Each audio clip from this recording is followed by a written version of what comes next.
Grabando, ya, estamos. Para todas aquellas personas que están viendo esta sesión sincrónica grabada, les quiero decir que ya llevamos un tiempo en esto, pero a mí se me había olvidado hacer clic en grabar, así que estamos grabando recién ahora. Y lo que se perdieron fueron principalmente una bienvenida y el recordatorio de que tienen que responder el ACRA y el BAMAE. Si no saben lo que son, tienen que ir al aula virtual. Ahora, lo que voy a hacer ahora es que les voy a explicar un poquito de qué se trata esto de taller de desarrollo cognitivo y qué vamos a estar haciendo durante el año. Perdón, durante el semestre. Así que les voy a compartir pantalla y lo primero es preguntar, ¿ya? ¿Están viendo la pantalla? Perdón, ¿están viendo el PowerPoint? Yo Sí, dejé profe. verlos a ustedes, así que respóndanme por audio. ¿Cristian? Sí, profe. Perfecto. Muchas gracias. Ya, esta es la introducción de lo que es taller de desarrollo cognitivo. Y lo primero que llama la atención del nombre de la asignatura es cognitivo. ¿A qué nos referimos con desarrollo cognitivo?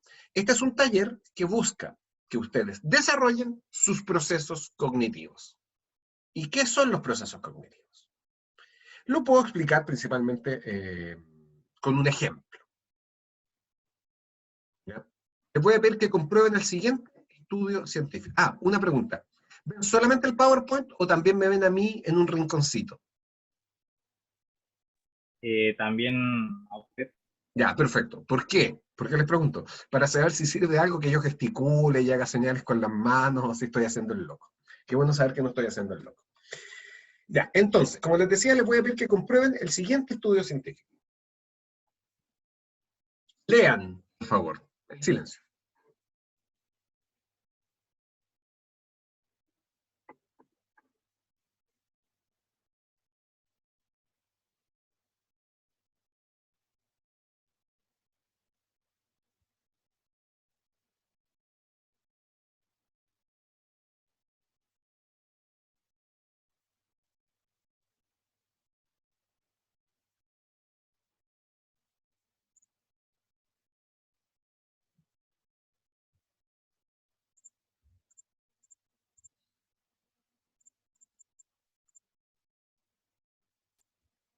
Ya. ¿Lo leyeron? O mejor dicho, ¿pudieron leerlo? Sí. Ya. Scarlett dice que sí. Paula dice que sí. Chloe dice que sí. ¿Ya? Matías dice, de hecho, a mí me costó una palabra en particular y el resto parece que fue súper fluido. Isabel dice, tengo dislexia y esto es pan de cada día. ¿Ya? En el fondo, alguien que tiene dislexia, si es clínicamente dislexia, tiene que estar lidiando muchas veces con el desciframiento de la posición de las letras para entender la palabra. Pero la gran pregunta es, ¿cómo pudieron leer esto? Un poquito la respuesta está en el texto, pero me gustaría que alguno de ustedes me explique cómo pudieron leer esto.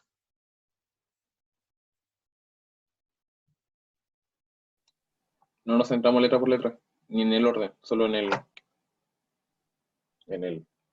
no sé cómo explicarlo, pero no lo quiero decir contexto, pero es verlo en una visión más amplia, no solo centrarnos en letra por letra y palabra por palabra.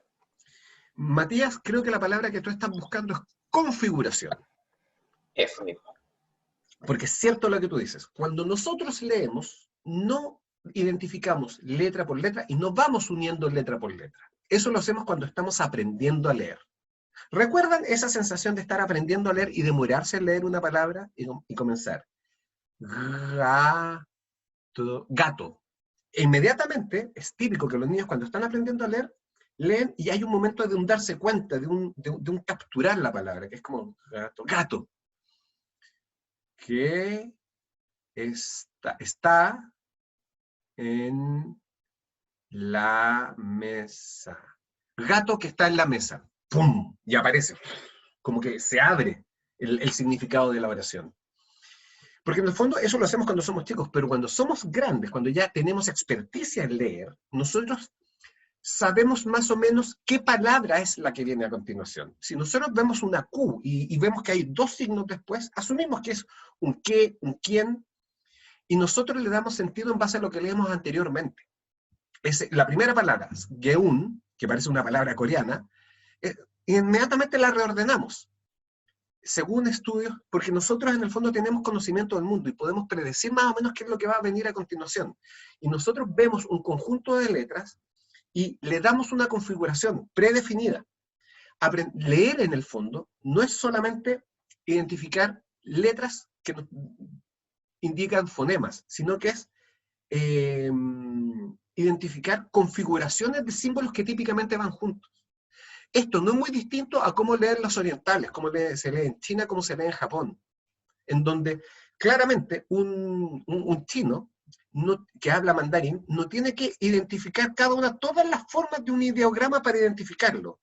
Lo ve a la rápida y aparecen varias opciones y él va a encontrar, o ella va a encontrar, el significado que mejor calce de acuerdo al contexto. En el fondo se fija en la configuración más que en la posición de cada uno de los elementos. ¿Ya? En el fondo, como bien dice Constanza, nosotros desciframos esto enfocándonos en el sentido. Ahora, ¿por qué les hago esta prueba, en el fondo, o este juego? Porque esto inmediatamente nos revela algo acerca de nuestra mente. Nuestra mente, una de las cosas que hace en la vida es buscar sentido. Y cuando nosotros tenemos elementos que no calzan, les damos sentido. Hay cosas que notamos, otras que no notamos. Pero eso es lo que hace nuestra mente, buscar sentido. Ahora voy a poner un poquito de más lectura constructiva. Les voy a pedir que me digan, ¿ya? A ver, vamos a ver. Que me digan en voz alta, ¿ya? ¿Qué es lo que dice acá? Por micrófono, por favor.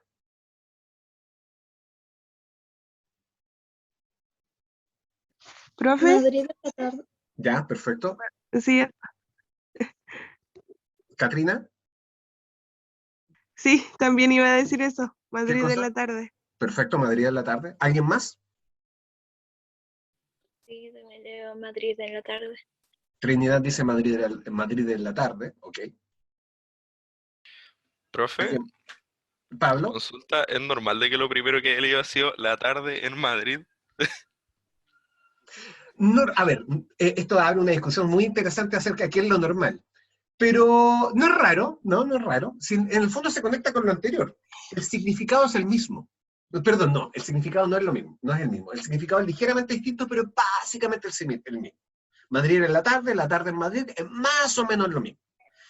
Otra cosa sería el gato sobre la mesa, es muy distinto a la mesa sobre el gato. Pero en este caso es más o menos lo mismo, así que en ese sentido, Pablo, sí, es lo normal. ¿Quién más había dicho algo? Dice Madrid en la tarde. Bien, Daniel, muy, muy bien. Porque efectivamente no dice Madrid en la tarde, dice Madrid en la tarde. Dice 2 veces la. ¿Lo habían notado? Claramente, no. Algunos sí, otros no, pero la mayoría no lo nota. Yo, la primera vez que leí esto, que fue en un libro de la colección Apuntes en 1987, yo creo, que de ahí lo saqué, porque yo lo recordaba, también, Madrid en la tarde, léalo de nuevo, Madrid en la tarde, léalo de nuevo, Madrid en la tarde, y como a la quinta vez me di cuenta que había un la duplicado. ¿Eh? Así que, exacto, están tremendamente troleadísimos, y está bien que hayan quedado en shock. Pero el asunto es, ¿qué es lo que ocurre acá? ¿Ya? Básicamente, el cerebro ignora las cosas inútiles, aquellas que no necesita, aquellas que se repiten y que por lo tanto redundan. Como por ejemplo, el segundo el al principio de la frase anterior.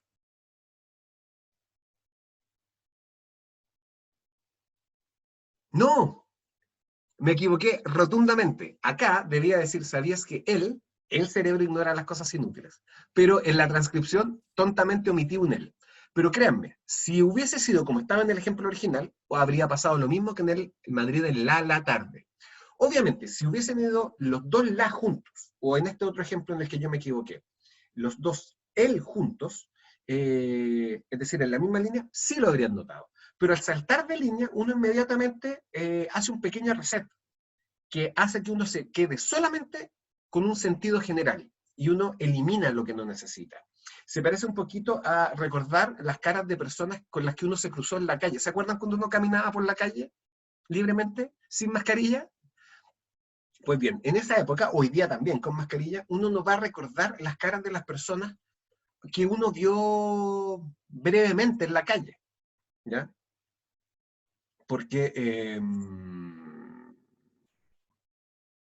no es algo que sea necesario o relevante. Nosotros tenemos una capacidad de procesamiento de información que es muy limitada, muy limitada. Y por lo tanto, tenemos que filtrar toda la información que sea irrelevante, o de lo contrario colapsaría nuestro sistema de procesamiento de información. Es por eso que el cerebro hace esto. No es porque el cerebro sea flojo o ineficiente, todo lo contrario, ¿ya? Ahora, les voy a pedir ahora la participación de un voluntario, o una voluntaria, que no tiene que hacer nada, básicamente tiene que salir al frente, pero como estamos en este momento, lo único que necesitamos es que tenga su micrófono encendido. ¿Quién dijo yo?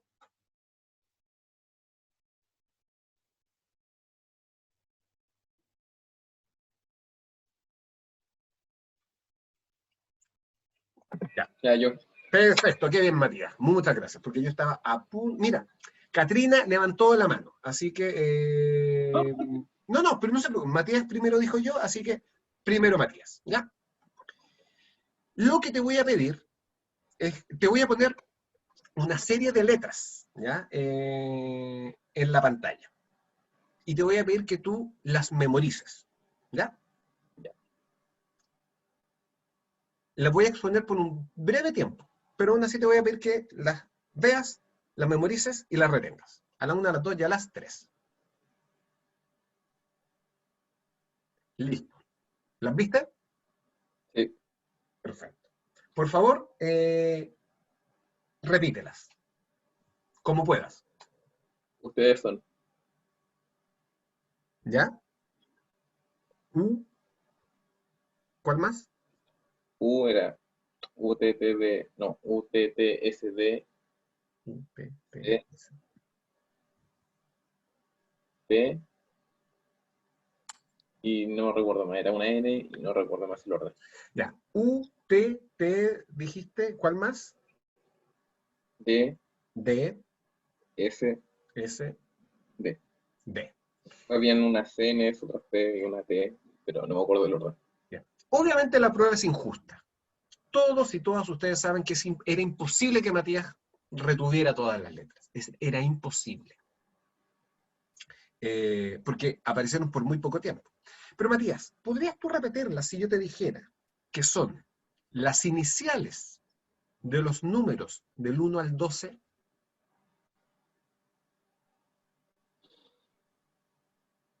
¿Ah? Por ejemplo, la inicial del 1, ¿cuál es? Lo mismo, pero el orden del 1 al 2, pero con las primeras letras nomás. Exacto. Por eso, ¿cuál es la inicial del 1? U. Luego, ¿qué sigue? D, U, D, T, C, C, S, S, O, N, D, O y D. Exacto. Ahí.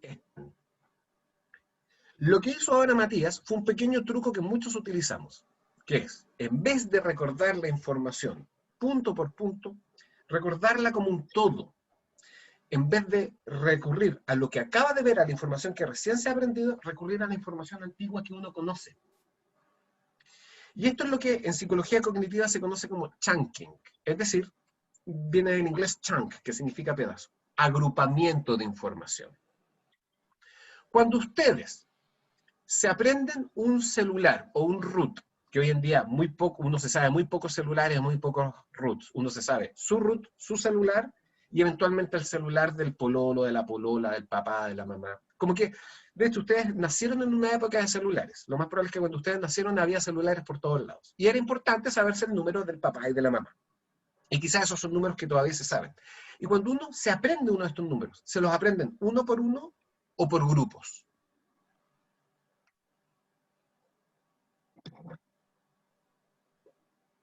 Típicamente por grupos, ¿cierto? Típicamente, incluso uno les da como una pequeña melodía, ¿cierto? Como uno se lo aprende ta, ta, ta, ta, ta, ta, ta, ta, ta, ta, ta, ta, ta. Y si uno le repiten el número de teléfono de uno con una agrupación distinta, uno se demora un rato en reconocer si es o no el número de uno. Es decir, si yo me los aprendo en grupos de A3 y me los repiten en grupos de A2, quedo medio turulato. Esto nos refleja que nuestra mente, y esto es súper importante, lo que hace es que procesa información. Y esos son los procesos cognitivos, todos aquellos procesos que nos permiten procesar información.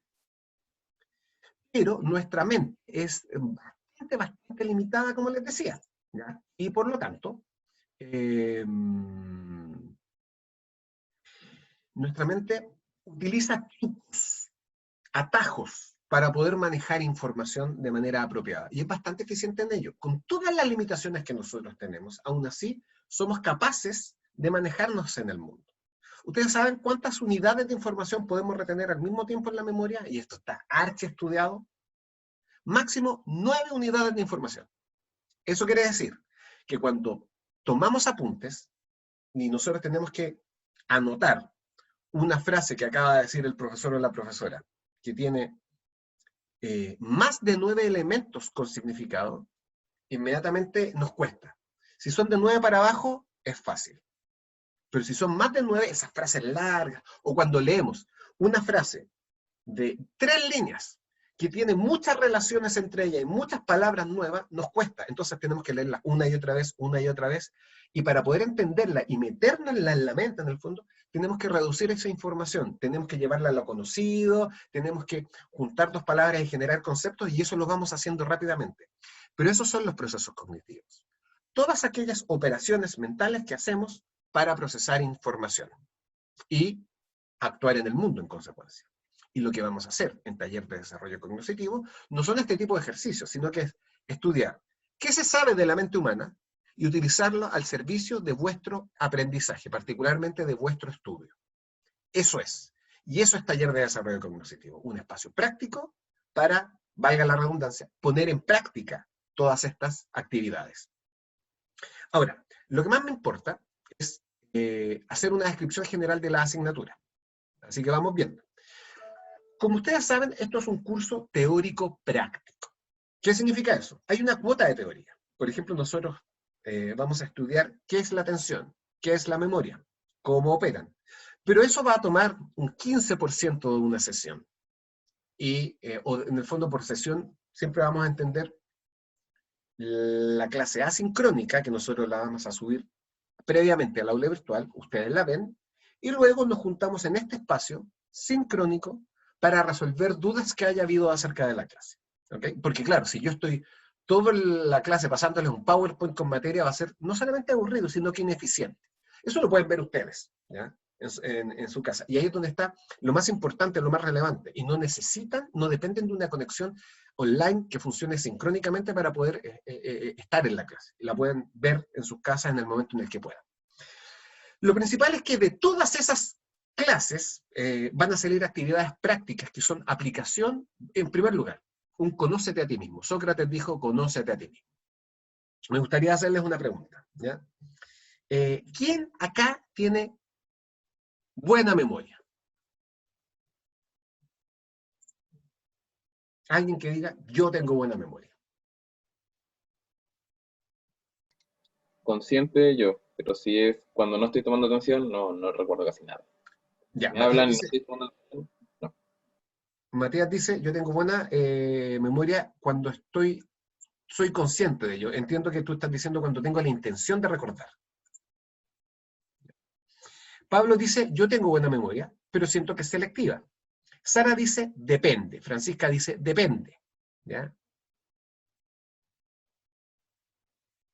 Entonces, Que en mi caso, por ejemplo, no sé de recordar números, o sea, soy pésima en eso. Con suerte me sé mi número de teléfono y mi root. Soy más de recordar lo que pasa alrededor en torno a algo, pero tampoco recuerdo mucho en la conversación, solamente lo que está pasando, cómo está vestido, o quién pasó al lado, cosas así. perfecto. Esta conversación inmediatamente nos refleja algo que algunos saben de la memoria, pero que no es muy de conocimiento muy extendido.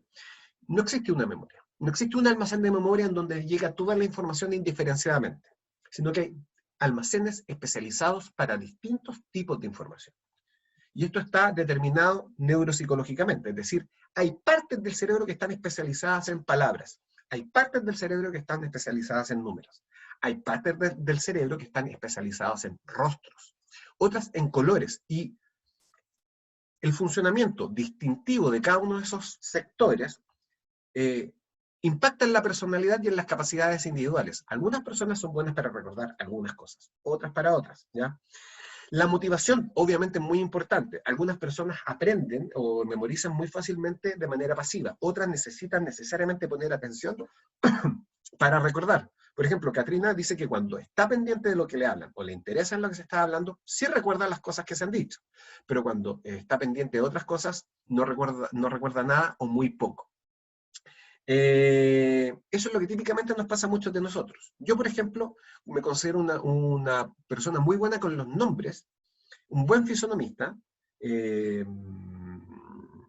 Yo podría perfectamente, a mí me pasa que yo de repente veo a alguien en la calle y yo digo, a esta persona la conozco, y de repente, ¡paf!, aparece el recuerdo. Ah, sí, era mi vecino, vivía 3 casas más arriba cuando yo tenía 10 años, por ejemplo.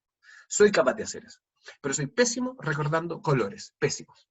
Yo podría verlos a ustedes hoy día con una polera roja y en la tarde recordar que la polera que tenían puesta era azul. O sea, colores que ni siquiera se parecen. Para recordar colores soy pésimo. Nunca me ha traído problemas, por suerte, ¿ya? Entonces, ¿por qué les cuento esto? Porque lo principal es que ustedes se conozcan ustedes mismos. ¿Qué capacidades tengo yo? ¿Qué cosas me cuestan? Y las capacidades, usarlas a favor del estudio. Y las dificultades o las debilidades, trabajarlas. Pero lo primero es conocerse ustedes mismos. Entonces, este va a ser un taller en donde ustedes les vamos a pedir que, por ejemplo, si vamos a ver memoria, describan su memoria. Y como les decía, las fortalezas, úsenlas a favor y las debilidades, trabajenlas.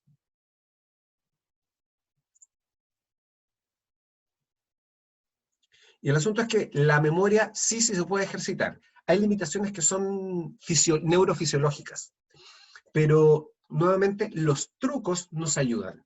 Si una persona es mala para recordar números, pero buena para recordar colores, lo mejor que puede hacer para recordar, por ejemplo, un número telefónico, es colorear los números mentalmente y tratar de generar un código que le permita recordar a través de los colores, no a través de los números.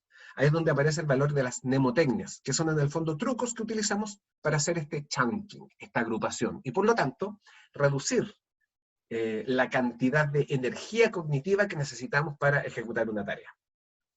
En ese sentido, entonces, como les decía, el curso es teórico-práctico, ¿ya? Por su aspecto práctico, requiere, en teoría, un mínimo de asistencia para aprobar la asignatura, que es de 80%.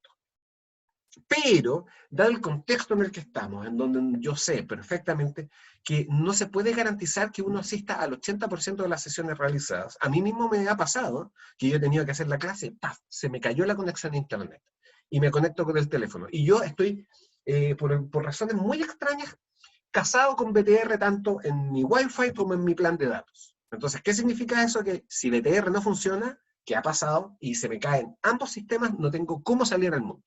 Entonces, hay que ser sincero, hay que entender cuál es la situación y por lo tanto no podemos pedir un 80%. Por el contexto se acordó con Secretaría Académica, por lo tanto, exigir solo el 50% de las actividades. ¿Y qué significa eso? Y esto es súper importante. Las actividades de las que se hablan son, en primer lugar, asistencia a las sesiones sincrónicas, como esta. Y en segundo lugar, las actividades. Todas las actividades que se hagan valen 1. Cada actividad que se haga es 1. Cada sesión sincrónica es 1. Entonces, si por ejemplo, en el semestre nosotros tenemos 15 sesiones prácticas perdón, 15 sesiones sincrónicas. Y hay que entregar 5 actividades. ¿Ya? 15 más 5, 20. Va a haber 20 unidades. ¿Ya? 20 unidades de asistencia. Ustedes tienen que cumplir con la mitad de ellas, que podría ser, por ejemplo, 5 clases y 5 actividades. O 8 clases y 2 actividades. Y eso es el 50%. ¿Me explico hasta ahí? Sí, Perfecto, gracias. Ya, súper. Ahora, eso respecto a la asistencia, pero de todas maneras, en las calificaciones tienen que lograr el 4. Es decir, si alguien entrega, efectivamente asiste a 8 sesiones sincrónicas, entrega 2 actividades evaluadas, y esas actividades le dan en la evaluación 3,8, no importa que haya cumplido el 50% de asistencia. Su promedio final es 3,8, por lo tanto, no aprobó la asignatura. Pero antes de hablar de reprobaciones, ¿ya? Porque inmediatamente cuando uno como profesor habla de reprobaciones genera tensión, esta asignatura tiene baja reprobación, porque como tiene tanta actividad práctica pequeña, es fácil ir cumpliendo con ella. Nosotros no tenemos grandes pruebas en donde ustedes tienen que memorizar mucha información y luego volcarla. No, es mucho trabajo hormiga, mucho trabajo pequeño, entonces por lo tanto es difícil que les vaya mal. Pero para que les vaya bien, tienen que hacer ese trabajo hormiga. Estar trabajando constantemente, estar conectados con la asignatura toda la semana, y saber qué es lo que hay que hacer. ¿Ok? Les decía, este 50% se contabilizará las asistencias a las sesiones sincrónicas realizadas y la entrega de actividades seguidas. Esa negrita de realizadas se refiere a lo siguiente, a que siempre existe la posibilidad de que haya una interrupción de la asignatura durante el semestre, por distintos motivos, especialmente por fallas de conexión de internet. Nosotros tenemos planificadas una serie de sesiones sincrónicas que están todas expresadas en la planificación didáctica que está en el aula virtual. Pero digamos que son 20. Si son 20 y por distintos motivos nosotros solo podemos hacer 18, ese es el N con el cual se calculan las sesiones sincrónicas. Sesiones sincrónicas realizadas, no planificadas. Por eso la distinción es importante. Ahora, la asistencia se contabilizará mediante una planilla y posterior chequeo a viva voz. Y eso entonces es lo primero que vamos a hacer ahora. Voy a compartir la planilla.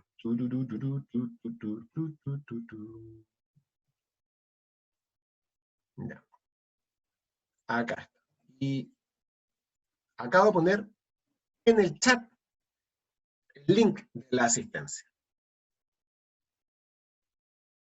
Lo que ustedes tienen que hacer ahora es buscarse en la lista de asistencia y en la columna F, donde dice Assist Clases, ¿ya? Vamos a cambiar el nombre. Asistencia a clase. Asistencia a la clase.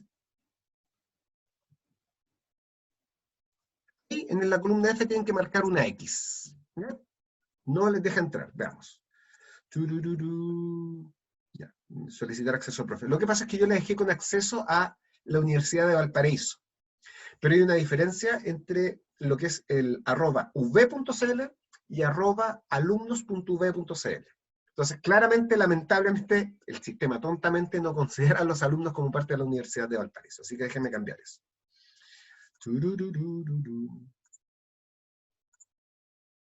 Ya. Ahora sí, intenten ingresar de nuevo. ¿Ya?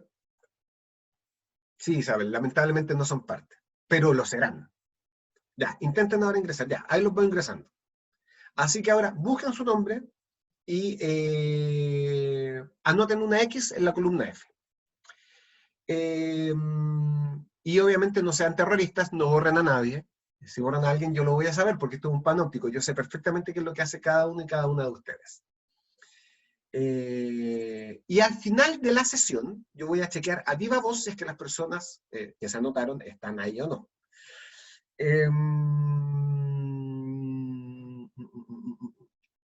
Pero obviamente yo sé que alguna persona puede no haberse conectado, o sea, puede haberse conectado y el Zoom lo botó, se le cayó Wi-Fi, entonces ya no está presente, entonces yo voy a preguntar, ¿está fulanito de tal? y voy a creer que no está, que nunca estuvo. Así que por lo tanto también yo voy a aceptar que alguien que me digan, profe, sucede que fulanito estuvo, pero desapareció. Lo importante es que estuvo, ¿ya? Profe, ¿Sí? y solamente marcamos una X y no salimos de esa pestaña. Exacto, sí, Aquí. no es necesario hacer más, yo me encargo del resto. ¿Ok? ¿Dónde hay que entrar, Milena? En la siguiente URL. Una URL es una dirección web. Ahí. ¿Ya? Catalina, ¿cómo marcar la X? Es que no se marca, tienes que ingresarla con el teclado. Profe, ¿Sí? ¿Sí? profe, yo no puedo marcar la X. No sé, Eh, dice que tengo que usar una hoja de cálculo o algo así. Qué loco. ¿Cuál es tu nombre, perdón? Porque no veo quién está hablando. Catrina, Catrina. ¿Catrina con C o con K? con C. Ya, Catrina con C. Catrina, y te veo, ya. Yo marco la X. Tururú, ya. ¿Quién más me dijo que Profe, no yo podía tampoco marcar la puedo X? marcar la X. Ya. Scarlett y después había hablado alguien más. Déjeme buscar a Scarlett. Turururururu. Debería haber ordenado esto por nombre. Scarlett. Acá te encontré, ya. Y había un hombre que había hablado. ¿Quién era? Matías Cubillos. Matías Cubillos. Turururururu. Y ya marqué la X. ¿Quién no la pueden marcar? No lo sé, pero voy a tratar de resolver eso. ¿Alguien más no puede anotarse? ¿Me Milena. marcó mi X? Primero déjame resolver lo de Milena. Milena Jesús Astorga. Ya. Más. Catalina Córdoba. Perfecto, ya ahí está. Daniel, una vez que pusiste la X te puede salir. ¿Ya? ¿Me falta alguien más? Parece que no. Parece que no. la mía, profe, por favor? No, ¿quién habla? Porque no estoy viendo la pantalla del Zoom. ¿Quién acaba de hablar?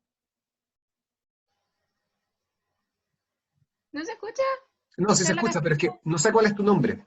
Carla Castillo. Carla Es que lo Castillo. había dicho antes, por eso estaba como, ¿no se escucha? Ya. Es que sin duda yo estaba hablando cuando lo dijiste. Mis disculpas. Ya, ahí te anoté. Francisca Dasme. X, listo, ya, ok. Constanza Catalán. Ahí está. Listo, marca. ¿Qué más? Paula. Te equivocaste de sección. No es tan terrible, ¿ya? Porque tú debes tener clases el día miércoles o martes o miércoles. Revisa bien qué día tienes clases. Pero el contenido es más o menos el mismo, pero sí es importante que entres a la clase de tu sección para que marques la asistencia, sí o sí. ¿Ya? Matías Lizama, perfecto lo mismo. No es tan terrible equivocarse de sección si después de todo esto de entrar a la universidad a través de una pantalla es confuso. Yo también me podría haber equivocado en sección si hubiese sido estudiante de primer año. ¿Ya? Pero son absolutamente bienvenidos para quedarse acá. ¿Más? Ya. Justamente la idea era, Daniel estaba y Daniel no pudo marcar nada. Ahí está.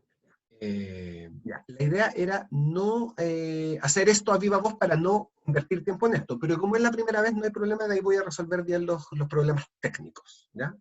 Daniel, sé que no te quedó marcada la X, pero yo te la marqué. Así que estamos, pues, ¿ya?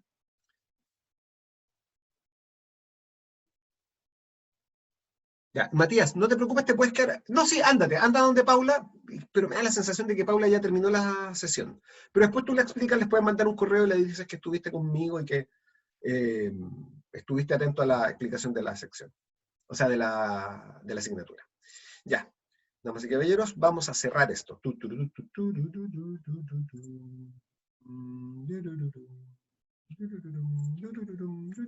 Y se cerró, listo. Ya nadie más puede entrar. Ya. Eso, resuelva Matías y vuelve. Eres bienvenido. Ya, entonces, ¿en qué estábamos nosotros? Ah, sí. La descripción general de la asignatura. Entre paréntesis, yo tengo una reunión con Paula y con los mentores que van a ser estudiantes de curso superior que van a trabajar con ustedes ahora a las 11:30, así que tengo que ir apurándome con esto. Esta asignatura es lo que se denomina un entrenamiento informado. Es decir, a ustedes les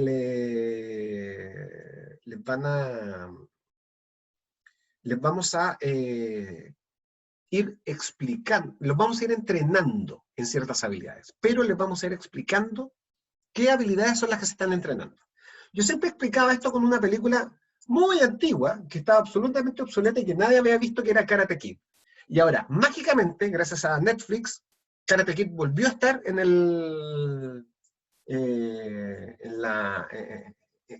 la opinión pública, en la mente colectiva. No sé si alguno de ustedes ha visto una serie que se llama Cobra Kai.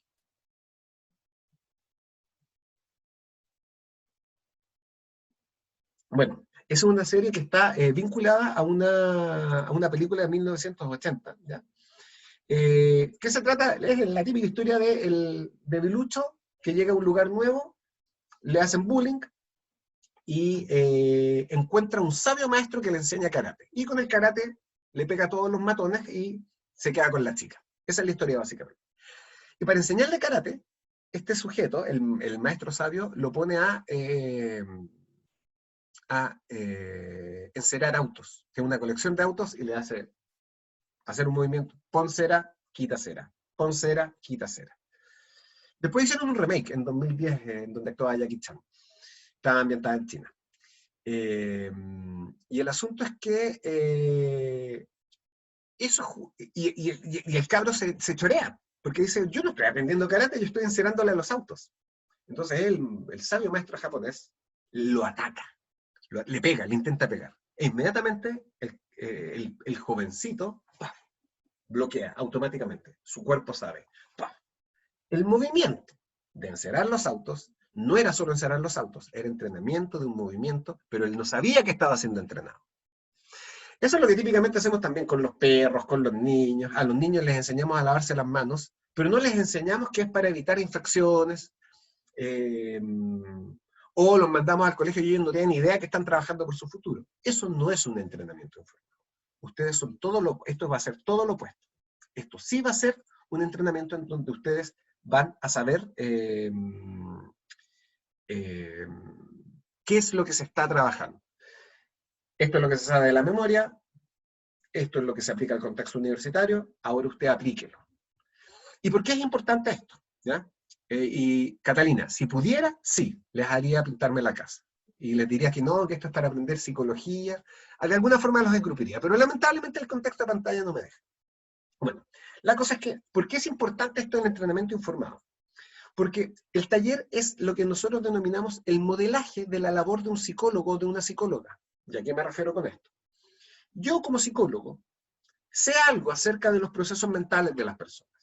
Y eso lo quiero utilizar a favor de ustedes mismos y ustedes mismas. En lo que se denomina un taller. Y ustedes como psicólogas y psicólogos en el futuro, eventualmente puede ser que tengan que hacer un taller de características similares. Un taller didáctico, que al final esto es un taller didáctico. Entonces, el ser beneficiarios de un taller de este tipo les permite a ustedes entender, bueno, ¿cuál es una de las cosas que hace el psicólogo? Los psicólogos no solamente hacemos psicoterapia. Yo, por ejemplo, no hago psicoterapia. Los psicólogos no solamente hacemos selección de personal. Los psicólogos no solamente hacemos estudios de caso. Los psicólogos no solamente hacemos investigación. Los psicólogos y las psicólogas también hacemos esto, talleres didácticos. Entonces, en ese sentido es importante que ustedes aprendan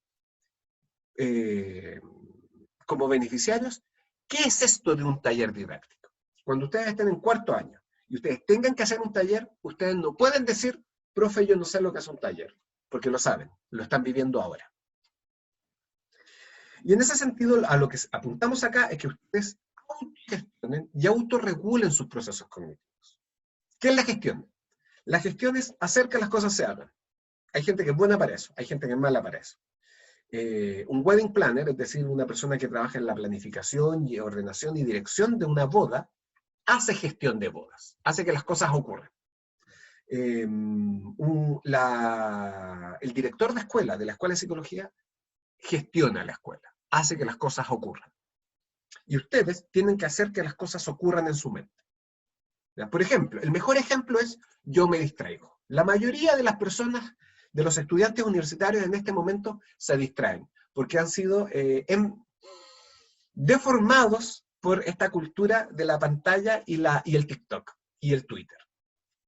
¿A qué me refiero con eso? A la brevedad. Todo es breve, todo es cápsula, todo es rápido, y por lo tanto, la atención sostenida cuesta. Ustedes han sido entrenados y entrenadas para poner atención por poco tiempo. Entonces nosotros le vamos a ver que pongan atención por largo tiempo, atención sostenida. Eso me cuesta, ya. Ustedes tienen que gestionar su propia atención. Yo les voy a dar las herramientas, pero son ustedes los que tienen que, y las que tienen que lograr que la atención sostenida surta efecto. Y en ese sentido, ustedes tienen que autorregular sus procesos cognitivos. Las cosas no puede ser que ocurran. Yo estudio y me pasa una mosca y me distraigo. Eso es desregulación. Las cosas me ocurren. Yo soy una pobre hoja que es llevada por el viento. No sé si alguien leyó El extranjero de Camus, de Albert Camus. Quienes no lo hayan leído les voy a hacer un spoiler, ¿ya? Porque es una noveleta, una historia corta, que se trata de un francés en Argelia que mata a un argelino, ¿ya? Bien Sara, muy bien Sara. Y cuando lo llevan al estrado, le preguntan, ¿usted por qué lo mató? Y él responde, porque hacía calor. Y se acabó, esa es su respuesta. Básicamente, ¿qué es de qué se trata El extranjero de Camus? El sujeto que se considera a sí mismo una herramienta del mundo. Un sujeto que es pasivo y que recibe influencias del mundo y que actúa sin mediar conciencia y sin mediar un proceso humano de toma de decisiones. Él mismo actúa y no sabe por qué actúa. Eso es justamente lo que tenemos que evitar. El humano abandonado a la existencia. Por el contrario, lo que nosotros queremos son sujetos activos en la existencia. Así que vamos a evitar a ese extranjero y los vamos a hacer a ustedes colonizadores de su propia mente. De eso se trata este taller. ¿Ok? Y a eso me refiero con que ustedes autogestionen y autorregulen sus procesos cognitivos. ¿Ya? Hay dos unidades a través de las cuales vamos a hacer esto. La primera, que partió ya, es la gestión del aprendizaje. Es decir, indagar cómo aprenden ustedes y qué pueden hacer para mejorarlo. Que es básicamente estudiar. Y en segundo lugar, lógica. Porque la lógica es una herramienta muy útil para analizar cómo razonamos. Y créanme, que las personas en general no razonan bien. Y uno de los mejores ejemplos es la pandemia. Cómo la gente entiende las cifras de la pandemia, qué es la positividad, para qué sirve el PCR, qué es lo que, si es que la vacuna genera inmunidad o no, es bueno vacunarse, no es bueno vacunarse, qué evidencia existe de que las vacunas sean malas, qué existencia existe de que las vacunas sean buenas. Nosotros vivimos en una era de exceso de información, y este exceso de información hace que las personas no razonen bien. Se quedan con 2, 3 cosas y concluyen lo que se les ocurrió. Y razonar bien cuesta. Y la mejor forma de analizar el razonamiento humano es a través de la lógica. Así que vamos a ver eso porque además es una herramienta que ustedes van a utilizar el próximo semestre en otra asignatura. Ahora, hay ciertas... es importante que ustedes sepan cómo va a ser la semana tipo, ¿ya? Va a haber una clase asincrónica que va a estar en el aula virtual. Luego hay una actividad de realizar, ¿ya? A través de las cuales ustedes tienen que entrenar las habilidades que se explican en esa clase asincrónica. Luego viene la clase sincrónica, que es esta, donde se van a resolver dudas sobre la explicación teórica y se van a resolver dudas sobre la actividad a realizar. Finalmente, va a haber asesoría sobre aspectos de adaptación al sistema universitario. Básicamente, cómo ser estudiante universitario o cómo ser estudiante universitaria y no morir en el intento.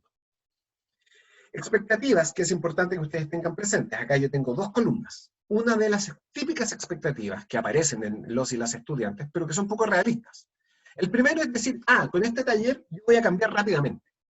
No, esto es como ir al gimnasio. Ir al gimnasio va a mejorar su estado físico, va a hacer que se tonifiquen, pero no va a ser rápido. El cambio va a ser gradual en la medida en que ustedes trabajen y se esfuercen. Otra cosa que muchas veces piensan los y las estudiantes es que el taller va a ser entretenido. Y a veces hay actividades entretenidas, lo reconozco. Pero a veces el taller exigirá de ustedes esfuerzo y concentración en actividades que no son gratas. Así es la vida. Es un ramo fácil, si es un taller. Tiene una alta tasa de aprobación, eso es verdad, ¿ya? Pero el ramo no es sencillo, tienen que estar, como les decía, trabajando como hormiga, y va a haber muchas dudas, y va a haber actividades en las cuales ustedes van a estar perdidas y perdidos. Y si eso ocurre, pregúntenme, por favor, pregúntenme, ¿ya? Si hay algo de lo que yo me precio, es no ser ese profesor que castiga al responder. Todo lo contrario. Yo castigo al que no pregunta. El que pregunta siempre va a ser bienvenido, la que pregunta siempre va a ser bienvenida. Porque de eso se trata la universidad, de hacer preguntas, no de recibir respuestas. El taller me subirá las notas. No necesariamente. Aunque ustedes logren todos los aprendizajes que nosotros esperamos, es el que su medio siga igual. Muchos y muchas estudiantes nos dicen en quinto año, Alejandro, ahora entiendo qué era lo que estábamos trabajando en primer año de taller de desarrollo cognitivo. Y lo mejor de todo es que lo uso en mi práctica profesional. Así que no necesariamente hacerlo bien implica que las notas van a subir. Este es un taller de técnicas de estudio. No, acá no se trabajan técnicas de estudio. Se ayuda a que ustedes encuentren por ustedes mismos y ustedes mismas las técnicas de estudio que ustedes requieran, ¿ya? Pero no damos recetas. Y finalmente, el taller es un ramo aparte, ¿no? Son parte también de la formación del psicólogo y de la psicóloga. Y por otro lado, uno de los grandes problemas de la enseñanza en primer año es que es todo teórico. Taller de desarrollo personal y taller de desarrollo cognitivo son espacios de aplicación práctica de algo que se aprende y que es útil inmediatamente. Ahora, yo lamento hablar un poquito como metralleta al respecto, pero como les decía, yo tengo una reunión ahora a las 11:30 en donde voy a trabajar con los mentores y las mentoras que van a ser estudiantes de curso superior, que como tutores y tutoras van a estar apoyándoles durante este semestre y este año. ¿Ya? Un poquito resolviendo ese shock de lo que es entrar a la universidad. ¿Ok? Así que bien, pues, teniendo en cuenta que me quedan aproximadamente 2 minutos para salir de este Zoom y entrar a otro, me gustaría preguntar así, muy brevemente, si es que hay alguna consulta, alguna duda que haya quedado respecto de algo pendiente de hoy día en la sesión de ahora.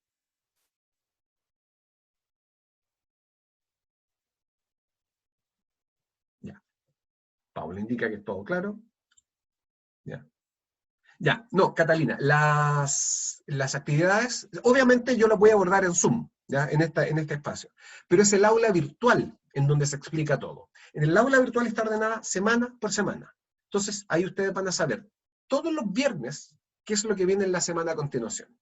Al principio del aula virtual está lo que se denomina una ruta de aprendizaje, que es la rutina que ustedes tienen que tener clara semana a semana, ¿ya? Así que, cualquier duda, Profe, primero al aula, luego al correo, y luego me preguntan a mí. Daniel, las actividades, ¿qué días se mandan? en los días viernes. En el aula virtual los días viernes. Ah, ¿Ya? Así que pues, chicos y chicas, damas y caballeros, ha sido un gusto. Esto fue breve. Vi 4 rostros. Con el tiempo voy a ir viendo más. ¿Ya? Y bien, pues, chicos y chicas, yo lo que voy a hacer ahora es que voy a leer el foro de presentación. Bueno, tengo la reunión, voy a tener el foro de presentación. O sea, tengo la reunión y después de eso voy a leer el foro de presentación en donde ustedes hablaron un poquito de ustedes mismos y de ustedes mismas para ir conociéndoles mejor. Porque como dice el dicho, para enseñarle latino a Juanito, hay que saber quién es Juanito. Así que yo necesito conocerlos un poquito para poder ir adaptando lo que yo voy entregando a vuestras realidades. Así que pues, chicos y chicas, me desconecto y luego me reconecto en otro universo. ¿Ya? Que estén muy bien y nos estamos viendo. Muchas gracias, profe. Cuídese. gracias. Que le vaya muy bien. Profe. Todo súper buena la clase. Gracias. Chao.